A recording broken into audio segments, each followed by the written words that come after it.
From flipping the script on loaded narratives, But there's no place called Hollywood. You are part of Hollywood. I'm You're a part of the system human now. race. I'm not a part of any system. I'm a human being. to delivering sharp, no-nonsense comebacks. So why did he need a black director? Could a white director not have? It's not produced this color, work? it's culture. These are 10 times Denzel Washington completely shut down interviewers trying to push an agenda. Let's start with a moment that perfectly captures Denzel's approach to dodging labels and staying true to himself. When asked if he considers himself an activist, Denzel's response was simple yet powerful. Have you been an activist for a while? I've never been an activist. No. I'm active. I mean, what is the definition of an activist? I think you're always conscious that it's a response to things that are unjust. I'm solution-based, not problem-stuck. Okay. So I'm like, well, what are we going to do about it? Agreed. You know, and I stay in my lane. So for that reason, I am proud of a film like Rome in Israel. Mm-hmm. You know, as in my where I am in life now, I'm in service, and I'm trying to be an advocate for good and change and in thought, deed, and action. That was a light moment, but when it came to fake news, Denzel didn't hold back, calling out the media with a brutally honest reality check. There's been a lot of buzz about this fake news. You were the subject of a fake news story. Oh yeah, what they say? I was running for president. No, I voted. No, what they say? You switched your support. I switched. from Hillary to Trump. Yeah. What do you make of all the fake news? Did it affect If you don't read the newspaper, you're uninformed. If you do read it, you're misinformed. So what do you do? That's a great question. What is the long-term effect of too much information? One of the effects is the need to be first, not even to be true anymore. So what a responsibility you all have to tell the truth, not just to be first, but to tell the truth. We live in a society now where it's just first. Who cares? Get it out there. We don't care who it hurts. We don't care who we destroy. We don't care if it's true. Just say it, sell it. Anything you practice, you'll get good at, including BS. Denzel has never been one to let race be used as an excuse, and this next moment proves it. In one interview, the host suggested that Troy, Denzel's character in Fences, was held back by racial discrimination, but Denzel wasn't having it and immediately pushed back. Anybody's life, it's in a way, he personifies the Black American experience.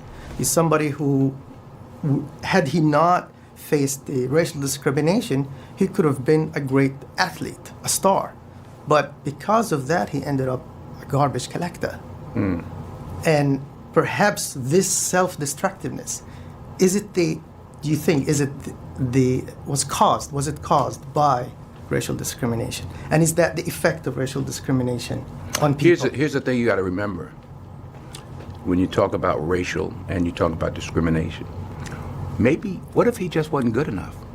Instead of arguing about oppression, Denzel pointed out that racial barriers exist but aren't the only thing that determines success. See, it's so easy to just say, oh, it's because of this. It's because of racism. Oh, I didn't get the job because of that. Maybe you weren't good enough. Maybe, like his wife says, you were just too old. She says, why don't you just admit it? You were too old. He's the one that's hung up on, Don't you think it is the problem is the racial discrimination? The right word is not is, was. Was. And that's not the only problem. That's one of the problems. Now, you can make it the only one if you'd like, but it's not the only one. But that's a fact. That's a fact. They couldn't play basketball in the NBA. Well, their grandfathers couldn't walk on the sidewalk, or they were slaves. So each generation is trying to do better for the next generation. When the reporter insisted that racism still plays a role today, Denzel shut it down with a reality check. You said was. You mean, is it better now? An African American doesn't face these obstacles? We're sitting in the Four Seasons talking about a movie. We wouldn't be doing this in 1957 unless my name was Poitier. There was only one person then. But yeah, so things are better, no question. He acknowledged history, but made it clear that dwelling on victimhood doesn't get you anywhere. And when the interviewer tried to switch gears to Hollywood, Denzel wasn't having it. Talk about Hollywood.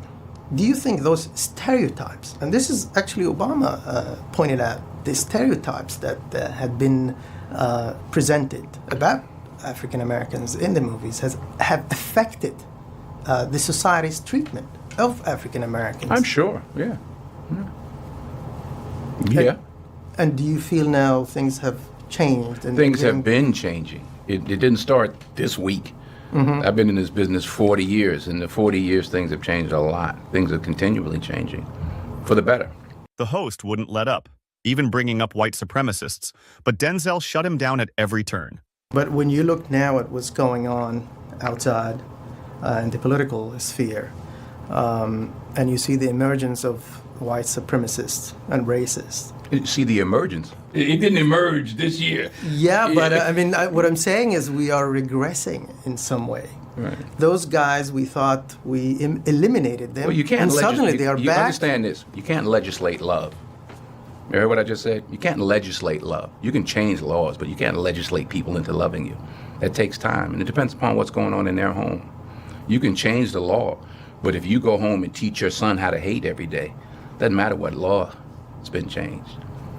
Until you teach your son how to love, then the law is not going to change the way your son feels. That's exactly what happens in our film. And when the host made one last attempt to tie Denzel to the Hollywood system, Denzel shut it down completely. Good. Yeah. So what is Hollywood's role in changing that, in I ameliorating? don't, you say Hollywood. There's no place called Hollywood. You are part of Hollywood. I'm You're a part of the system human now. race. I'm not a part of any system. I'm a human being. Denzel's take on diversity in Hollywood is just as sharp. When asked why a black director was necessary for a film, Denzel made it clear that it wasn't just about race. So why did he need a black director? Could a white director not have? It's not produced this color, work? it's culture. Explain the difference, because I think we're in a Steven space Spielberg right did Schindler's List. now. Mm-hmm. Martin Scorsese did Goodfellas, right? Steven Spielberg could direct Goodfellas. Martin Scorsese probably could have done a good job with Schindler's List. But they're cultural differences. You know, I know, you know, we all know what it is when a hot comb hits your hair on a Sunday morning, what it smells like. Huh? That's a cultural difference, not just a color difference. Right. So it's the culture. He's also not one to let industry myths go unchecked. When asked about black movies not selling overseas, he dismissed the narrative. You hear often that black actors, black movies don't play well overseas. Is that the truth, or is that an excuse? I've heard everything. And what I hear keeps changing. Because they used to say it didn't sell over here. Then it does.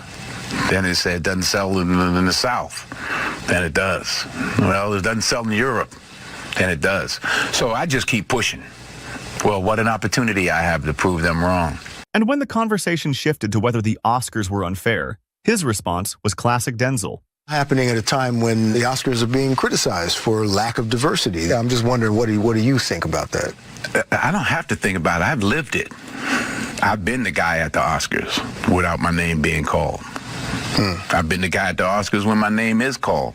I've been the guy at the Oscars when everybody thought they was going to call my name and they didn't. So I've lived it. So what would you say to the people who are looking at this process and saying it's unfair? Yeah, and so what? You gonna give up? If you're looking for an excuse, you'll find one. In race. You can find it wherever you like. You can't live like that. You just do the best you can do. Moving beyond Hollywood, Denzel was asked about political division and the border wall. But instead of taking sides, he brought the focus back to unity and accountability. Well, back here. Okay, I see you. What do you think about the huge fence our president wants to build with the Hispanic world? And how many fences did you have to go through to win this award? What? Sorry. What'd you say? Okay. How do I feel about the fence he's about to build? Yeah. And, How many? you know, I think, this is what I think. I think we as Americans better learn to unite.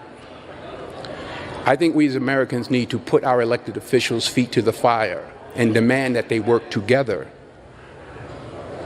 or they won't get back in office. And when the conversation turned to his own political stance, Denzel didn't engage in partisan talk. Instead, he redirected it to something much deeper: purpose and impact.